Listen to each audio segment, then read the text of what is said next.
Dan semoga Allah subhanahu wa ta'ala menghancurkan sehancur-hancurnya para pelaku pembantaian 6 syuhada pengawal kami dan yang memerintahkannya, serta para aktor intelektualnya juga yang merestuinya, dan semua yang terlibat dalam pembantaian sadis dan brutal tersebut secara langsung maupun tidak langsung. Allahumma dammirhum tadmira waqtulhum badada wala tughadir minhum ahada ya qawi ya matin ya muntaqim amin ya rabbal alamin. Allahu Akbar, Allahu Akbar.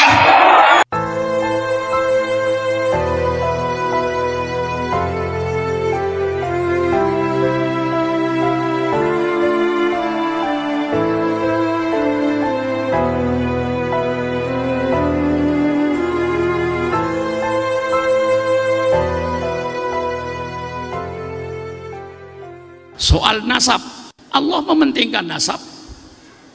Innallaha astafa Adama wa Nuhan wa ala Ibrahim wa ala Imran alal alamin.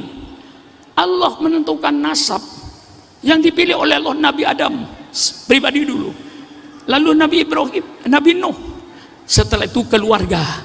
Ketika Adam dengan Nuh tidak nyebut keluarga Allah, tapi ketika Ibrahim menyebut keluarga, karena di anak beranak Nabi Ibrahim itu banyak jadi nabi, anak beranak daripada Imran itu banyak jadi nabi. Nasab itu perlu, menjaga nasab itu perlu, tapi ingat, nasab tidak untuk bangga-banggaan. Nasab itu untuk disyukuri kepada Allah, bukan untuk sombong-sombongan nasab, bukan sombong-sombongan keluarga. Disyukuri, alhamdulillah saya keturunan Buju Ahmad, orang yang baik, orang yang memperjuangkan Islam, yang menyebarkan Islam. Kalau saya cucunya tinggal tidur di dalam rumah, tidak memperjuangkan Islam, tidak menyebarkan Islam, jangan ngaku cucunya Buju Ahmad. Buju Ahmad pejuang mengislamkan Sejarawan dan sekitarnya, dan perjuangannya cukup pahit. Sejarah yang saya dengar, ya sejarah itu kan cuma mendengar orang lain kan. Sejarah yang saya dengar, mengapa dia Jerenguan? Waktu Buju Ahmad masuk enggak ada orang Islam, ada orang yang sedang angon sapi, angon kambing. Inilah yang ditarik ejere dari Madura. Ejere, siapa sih ejere? Orenguan. Pas namanya Jerenguan, ajere Orenguan. Untuk diislamkan. Alhamdulillah saya menjadi cucunya Buju Ahmad. Dia pejuang Islam, dia penyebar Islam. Dengan segala kepahitannya, saya cucunya harus sama dengan kakeknya, memperjuangkan Islam, menyebarkan Islam, membela kebenaran, menghilangkan kemungkaran. Itu menjadi jiwa daripada Bani Ahmad, bukan untuk dibangga-banggakan, disyukuri. Alhamdulillah saya keturunan orang baik. Tidak pantas kalau saya itu main judi, tidak pantas kalau saya minum minuman keras, tidak pantas saya main perempuan, tidak pantas saya tidak sholat, tidak pantas saya tidak puasa. Kakek saya orang puasa, orang sholat. Itulah gunanya. Syukuri. Yang kedua, silaturahmi, kayak yang kita praktekkan sekarang ini, menyambung silaturahmi kekeluargaan. Nah, jadi nasab itu perlu untuk apa? Untuk disyukuri dan untuk dijadikan uswatun hasanah. Saya tidak pernah membahas nasab itu. Daripada saya membahas nasab, lebih baik saya membahas nasib. Nasib saya ini gimana? Masuk surga enggak?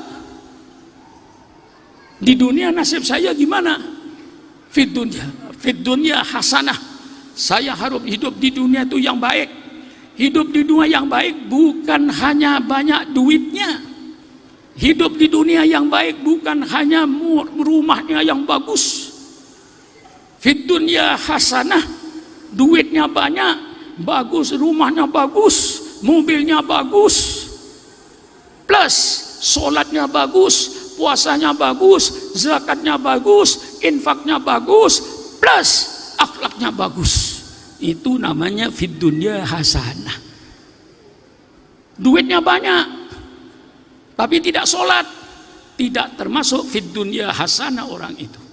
Fid dunya hasanah, duitnya bagus, ibadatnya bagus, sholatnya bagus, perjuangannya bagus, akhlaknya bagus. Baru fid dunya hasanah. Nanti nasibnya fil akhirati hasanah. Ini soal nasab. Nasab tidak menjamin masuk surga. Saya buka. Mengapa nasab tidak menjamin masuk surga? Baca saja Kiai Al-Quran. Wa itu qala Ibrahimu li abi Azar atataitu asam aliyatan inni araka wa qaumaka fi dhalalim mubin. Ayahnya Nabi masuk neraka. Benar Kiai? Kalau tafsiran saya salah-salahkan Kiai. Betul Kiai? Ayahnya Nabi masuk neraka, betul? Kasih tahu. Ayahnya Nabi masuk neraka. Anaknya Nabi masuk neraka. Namanya Kan'an. Anaknya Nabi. Pamannya Nabi Muhammad masuk neraka. Abu Lahab dan Abu Jahal. Istri Nabi masuk neraka. Istrinya Nabi Nuh dan istrinya Nabi Lut, kedua-duanya masuk neraka. Lelah saudara, apanya Nabi? Apa yang dibanggakan? Jadi nasab itu bukan untuk dibanggakan, untuk disyukuri sebagai suri teladan. Istri Nabi masuk neraka. Nabi Nuh nggak bisa bela, Nabi Lut gak bisa berbela. Daraballahu matalan lilladina kafaru imro'ata Nuh wa imro'ata Lut kanata tahta abdaini min ibadina solihaini fakhonata. Kemudian dia berkhianat kepada suaminya. Dia orang musyrik, tidak percaya kepada Allah. Di depan suaminya pura-pura percaya kepada Allah. Itu istrinya Nabi Nuh. Istri Nabi Lut yang sering memfitnah. Kalau ada tamu, tamunya difitnah, Nabi Lut difitnah. Itu berbuat jahat dengan tamunya. Masuk neraka. Itu Quran. Nah, keberkahan orang tua itu ada. Baca ceritanya Nabi Khidir alaihissalam. Wa amal jidaru liulaimi yataini fil madinati wa kana tahtau kanzuhuma wa kana abuhuma sholiha. Ini pagar kepunyaan anak yatim. Di bawahnya ada harta simpanan. Ayo Musa, kita bangun. Ini miring mau robah, supaya tidak robah. Supaya tidak roboh, kita bangun. Kata Nabi Khidir, wa kana tahtau kanzuhuma wa kana abuhuma sholiha.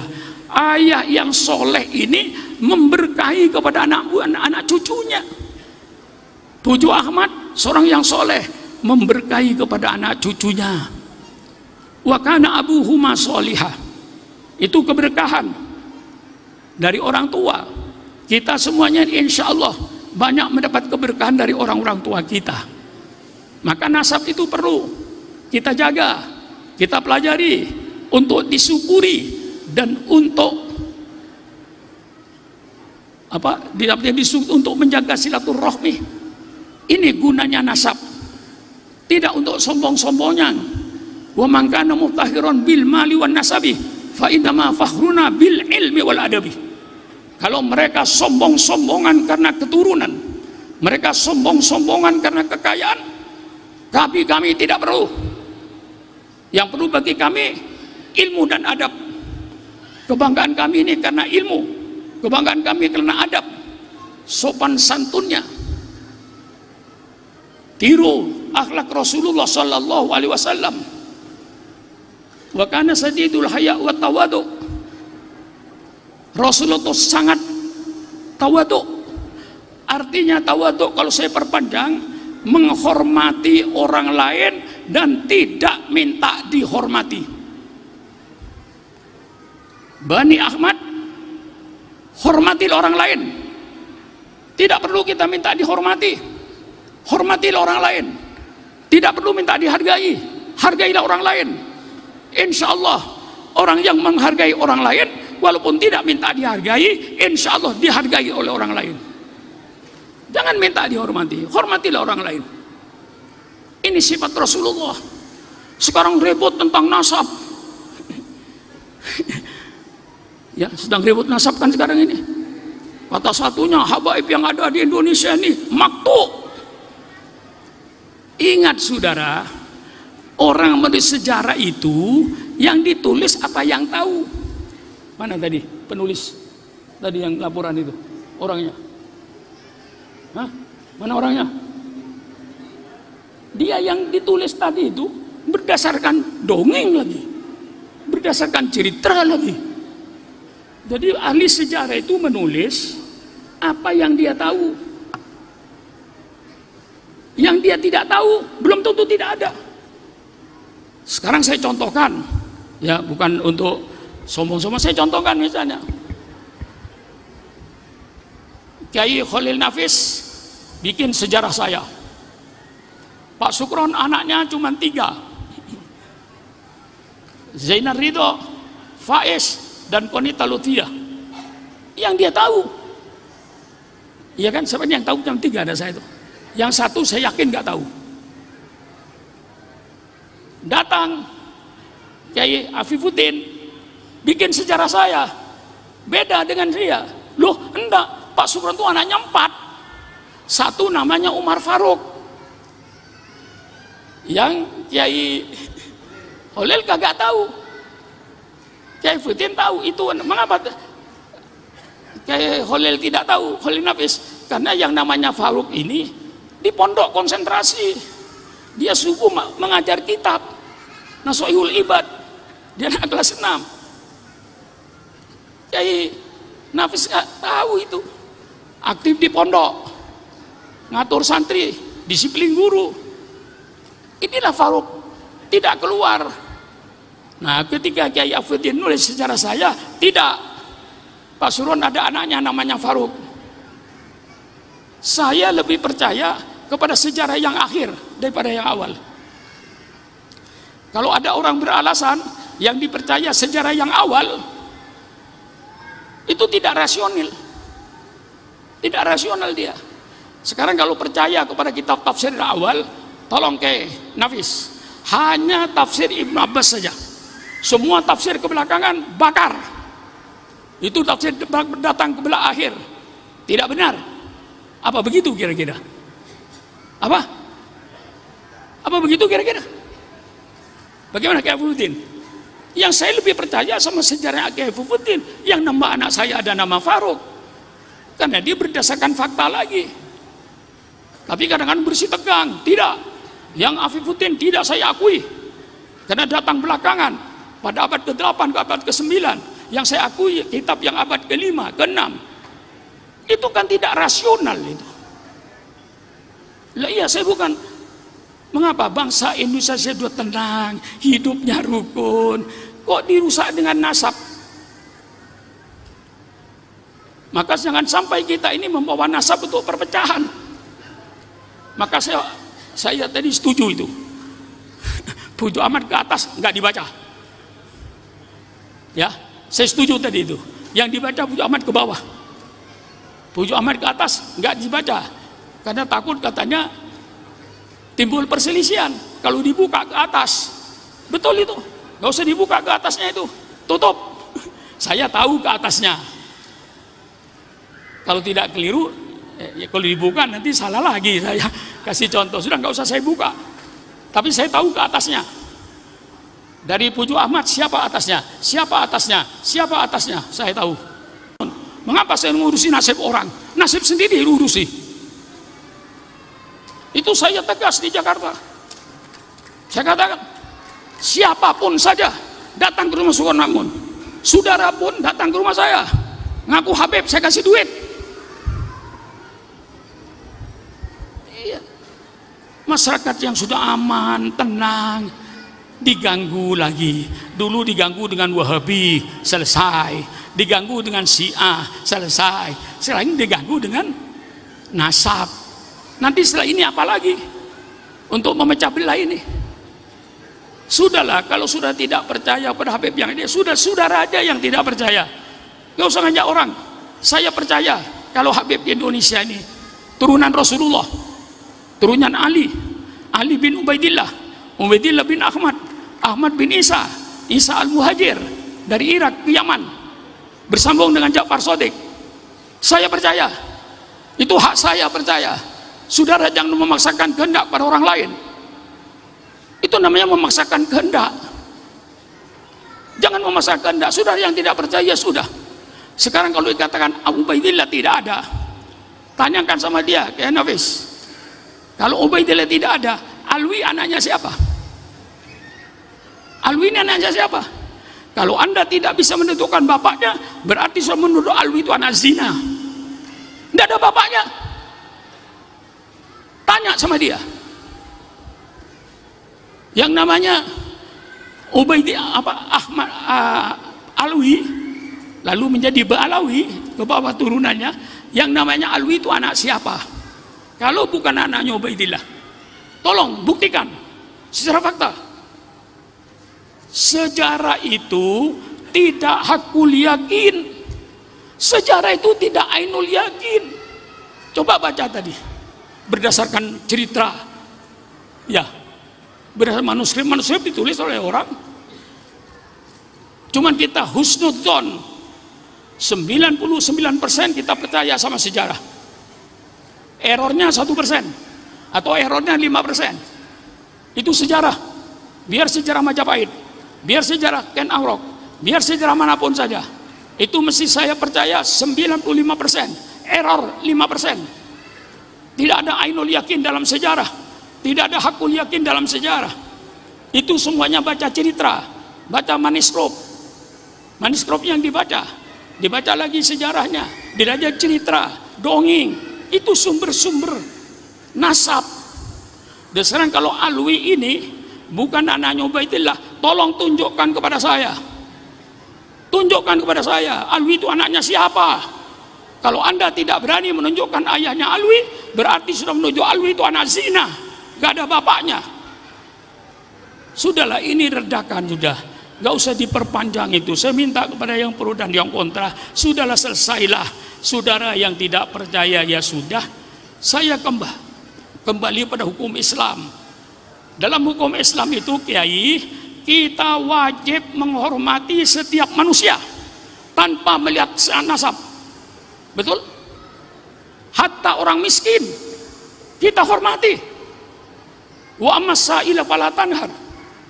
Orang miskin saja kita hormati, apalagi masih berbentuk manusia. Binatang kita hormati. Buktinya kita hormat sama binatang. Coba menyembelih ayam, pisaunya harus tajam supaya tidak merasa sakit. Hormati binatang. Kalau saudara menyembelih binatang yang lain jangan melihat, letakkan di kandang dulu. Tapi kadang-kadang menyembelih sapi, di tengah-tengah sapi yang satunya menjerit. Kepada binatang pun saya hormati, kepada manusia saya hormati, apalagi masih ngaku. Saya yakin juga, Kiai, yang ngaku turunan Nabi ke rumah saya itu banyak yang bohong. Tapi saya husnudzon aja. Habib Syekh Al-Jufri pernah bilang sama saya, yang bikin rusak habaib itu Pak Sukron. Loh, Habib Syekh kok berani berkata begitu?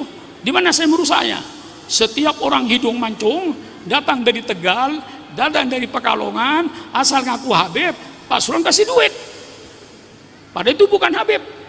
Akhirnya banyak orang yang ngaku Habib. Ini Pak Sukron yang merusak Habib. Saya tidak niat merusak Habib.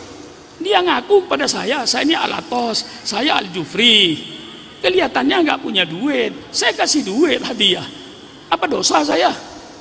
Umpama dia palsu, masa bodoh urusan dia dengan Allah? Mengapa saya ngurusi urusan dia dengan Allah? Nah, ini kepada Bani Ahmad ini saya minta supaya tidak ikut mengobok-obok umat ini yang sekarang sedang diobok-obok Iya, ini saya sampaikan. Memang kedua belah pihak itu ada yang ada salahnya kalau kritik. Kadang-kadang Muhyiddin, Muhyiddin kepada Habaib ini overdosis, timbullah kecemburuan sosial. Saya datang ke masjid, ya cuman dicium tangan saya. Kalau Habib yang datang disanjung-sanjung, yang luar biasa, timbullah kecemburuan sosial. Ya bukan itu sebabnya, tapi mungkin ada kemungkinan. Lah iya, apalagi saya Habib, tapi saya nggak dihormati. Habib yang itu dihormati, mengapa sama-sama Habib tidak dihormati? Mungkin timbul semacam itu. Sudahlah, kami Bani Ahmad, alhamdulillah, keturunan orang baik-baik, syukurilah, jadikanlah suri teladan. Apa yang dikerjakan bujuk kita, bujuk Ahmad, menyebarkan Islam di Jerenguan, dari tidak adanya orang sampai orang Nguan yang di Jere. Itu yang saya dengar. Apakah cerita ini benar? Nggak tahu saya. Nah, umpama katakanlah yang salah itu Habib Alwi, ngaku-ngaku turunan Abdullah, pada Abdullah kagak ada. Anaknya Habib Ali nggak berdosa, cucunya Habib Ali nggak berdosa, cucu-cucunya nggak berdosa. Apa dosanya dia?